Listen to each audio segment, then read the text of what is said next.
بسم اللہ الرحمن الرحیم۔ السلام علیکم سامعین و ناظرین۔ دوستو آج اس ویڈیو میں ذکر کریں گے کہ خواب میں باغ دیکھنے کی کیا تعبیر ہے۔ حضرت دانیال علیہ السلام فرماتے ہیں کہ خواب میں باغ دیکھنا عورت ہے۔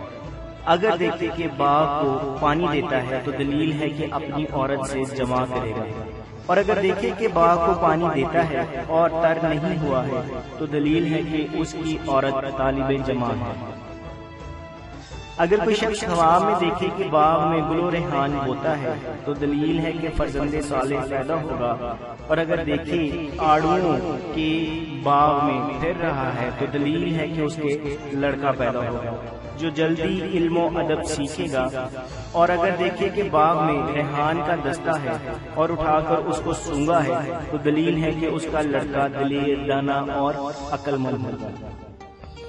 اگر کوئی شخص اپنے باغ کو سبز اور آباد اور پانی جاری والا اور محل والا دیکھے اور اس میں سے میوے کھائے اور اس کے پاس بھی ہیں اور اپنی عورت کے ساتھ نظارہ کر رہا ہے تو دلیل ہے کہ وہ اہل بہشت سے ہیں۔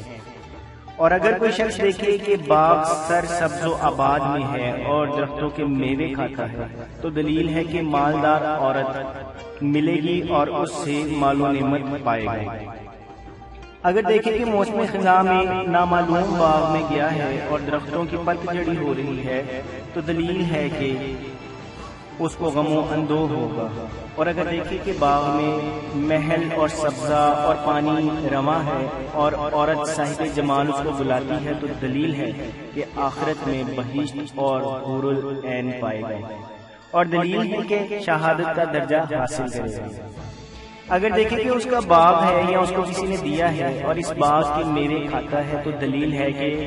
اسے مالدار عورت ملے گی اور اس کا مال کھائے گا۔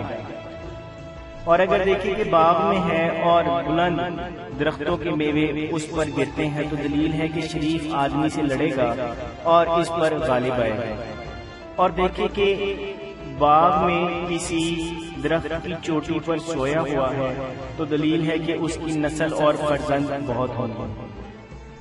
حضرت ابراہیم کرمانی رحمۃ اللہ تعالی علیہ فرماتے ہیں کہ خواب میں باغ بزرگوار با مال و جمال مرد ہے۔ اگر دیکھے کہ وقت بہار یا گرما میں ایک عمدہ باغ لگایا ہے اور اس میں میوے لگے ہوئے ہیں اور گل و ریحان کھلے ہوئے ہیں اور پانی جاری ہے اور وہ اس میں بیٹھا ہوا ہے تو دلیل ہے کہ اس کی موت شہادت پر ہوگی، کیونکہ یہ سب بہشت کی صفات ہیں۔ اگر ایام گرما میں باغ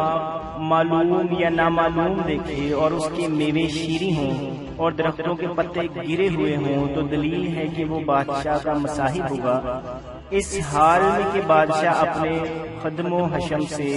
بچھڑا ہوا ہوگا۔ اور اگر سر سبز باغ کو تابستان میں میووں سے پر اور اس میں پانی جاری دیکھے اور اس نے باغ کو جڑ سے اکھاڑ کر خراب کر دیا تو دلیل ہے کہ اس ملک کے بادشاہ کو ہلاکت کا خوف ہوگا اور کوئی بڑا بادشاہ حملہ کرے گا یا وہ معذور ہوگا۔ اگر دیکھے کہ آگ آئی اور اس نے باغ کے درختوں کو جلا دیا ہے تو دلیل ہے کہ بادشاہ کو ناگہانی موت آئے گی، اور اگر خواب میں باغ کے اندر اونٹوں کو دیکھے تو دلیل ہے کہ اس ملک کا بادشاہ دشمنوں پر فتح پائے گا۔ اگر دیکھے کہ باغ سے میوے جمع کر کے گھر کو لے گیا ہے تو دلیل ہے کہ اسی قدر خیر و منفعت حاصل ہوگی، اور اگر دیکھے کہ باغ میں سے سب کچھ جمع کر رہا ہے تو دلیل ہے کہ بادشاہ سے سختی اور رنج کے ساتھ نفع حاصل کرے گا۔ حضرت جابر مغربی رحمۃ اللہ تعالی علیہ فرماتے ہیں کہ اصلیت یہ ہے کہ باغ میں خواب میں دیکھنا لوگوں کا بقدر ہمت کاروبار کا شغل ہے۔ اگر باغ میں سبزہ دیکھے تو دلیل ہے کہ اس کا شغل نیک ہوگا اور کام آراستہ ہوگا، اور اگر باغ کو سبزے اور میووں سے خالی دیکھے تو دلیل ہے کہ اس کا کام نیک ہوگا، اور اگر باغ کو عمدہ اور آراستہ دیکھے اور اس کو کوئی کہے کہ یہ باغ فلاں کی ملکیت ہے اور اس نے اس باغ سے میوے کھائے ہیں تو دلیل ہے کہ اسی قدر صاحب باغ سے فائدہ اٹھائے گا۔ اگر بہار اور گرمیوں کے دنوں میں باغ کو اجڑا ہوا دیکھے، چنانچہ اس میں سبزہ اور کوئی درخت نہ دیکھا، تو دلیل ہے کہ بادشاہ رعیت پر جور و ستم کرے گا۔ اگر دیکھے کہ اپنے ہاتھ سے باغ لگایا ہے اور درخت لگائے ہیں اور میوہ لگا ہے، تو دلیل ہے کہ مالدار عورت سے نکاح کرے گا، مال اور نعمت اور فرزند حاصل ہوں گے۔ اور اگر اس باغ میں موسمی انگور دیکھے تو اس امر کی دلیل ہے کہ وہ اپنی ہمت کے مطابق مال اور مرتبہ پائے گا۔ جزاک اللہ۔